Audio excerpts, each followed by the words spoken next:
आज का हमारा जो विषय है वो है हमारा पौधों में श्वसन के लिए क्या व्यवस्था प्रेजेंट होती है, उस पर चर्चा करनी है हमें।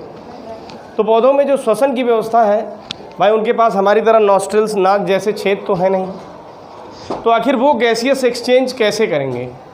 तो आप अगर पत्तियों को ध्यान से देखें, किसी एक पत्ती को, तो पत्ती के पास ये हो गया, मान लीजिए इसका ऊपर वाला सरफेस एडेक्सियल सरफेस, नीचे वाला एबैक्सियल सरफेस। ये ऊपरी सतह हो गई, निचला सतह हो गया। ऊपरी सतह जो होती है आप देखे होंगे थोड़ा चिकना होता है, लेकिन जो निचला सतह होता है थोड़ा खुरदरा होता है। क्यों? क्योंकि निचला वाला जो सतह है उस पर छोटे छोटे पोर्स पाए जाते हैं, छोटे छोटे होल्स पाए जाते हैं। समझ गए? इन छोटे छोटे होल्स को ही क्या कहते हैं? स्टोमेटा या रंध्र छिद्र कहते हैं। ये रंध्र छिद्र क्या करता है सर? इसका उपयोग ये है कि इस रास्ते से गैसेस अंदर जाती हैं। अब गैस में सारी गैस जाती है, लेकिन पौधे के लिए उपयोगी कौन सी गैस है sir? Carbon dioxide. Carbon dioxide की सहायता से पौधा क्या करेगा? प्रकाश संश्लेषण करेगा।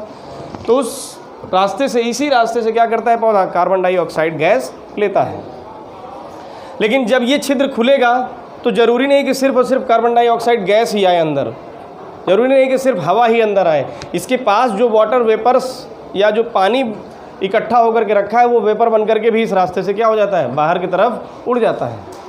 तो पानी का लॉस भी होता है इसी रास्ते से, और गैस अंदर भी आती है इसी रास्ते से। एक्सेस जो ऑक्सीजन होगा वो भी इस रास्ते से बाहर निकल जाती है।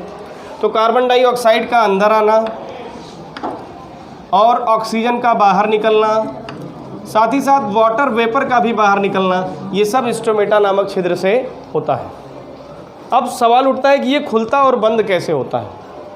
तो ये खुलता है इन सब्सिडियरी, इन गार्ड सेल्स की सहायता से। ये है आपकी सब्सिडियरी सेल्स, सहयोगी सेल्स।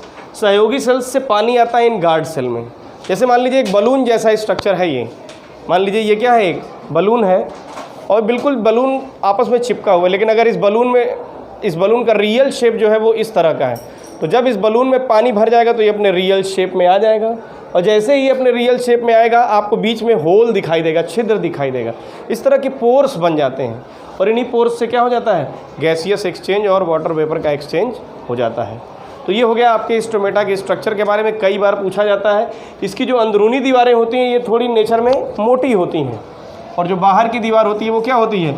पतली होती है, ताकि जब ये पूरी तरह से भर जाए तब जा कर के ये छेद खुले। ठीक, एक एक्सपेरिमेंट भी दिया हुआ है आपकी बुक में जो यह साबित करेगा कि पौधे को प्रकाश संश्लेषण के लिए कार्बन डाइऑक्साइड की आवश्यकता सुनिश्चित करनी होती है। इस एक्सपेरिमेंट को कहते हैं बेल जार एक्सपेरिमेंट। इसमें हमने क्या किया? शीशे का एक बेल जार लिया और 2 पौधों को इसी बेल जार से ढक लिया। साथ ही साथ हमने क्या किया?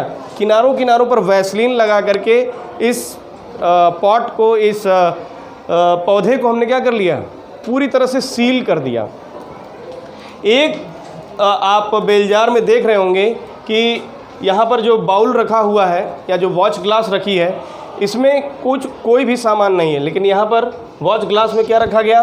KOH, पोटेशियम हाइड्रोक्साइड नामक सॉल्यूशन डाल रखा है इसमें। पोटेशियम हाइड्रोक्साइड की सबसे बड़ी खासियत आपको जाननी होगी। पोटेशियम हाइड्रोक्साइड का काम ये है कि यह कार्बन डाइऑक्साइड गैस को एब्जॉर्ब कर लेता है। किसको? कार्बन डाइऑक्साइड गैस को। तो आप सोचो, अगर कार्बन डाइऑक्साइड गैस पौधे को मिली ही नहीं तो क्या पौधा अपना भोजन बना पाएगा?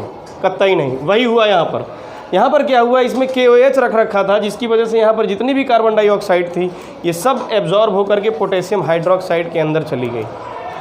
और यहाँ पर ऐसा कुछ नहीं हुआ, तो यहाँ पर क्या था? कार्बन डाइऑक्साइड की प्रेजेंस थी।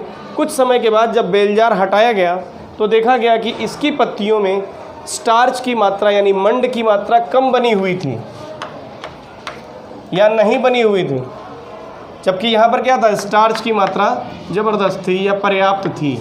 क्यों? क्योंकि सर यहाँ पर कार्बन डाइऑक्साइड की अवेलेबिलिटी थी।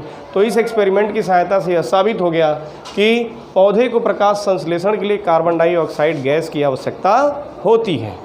धन्यवाद।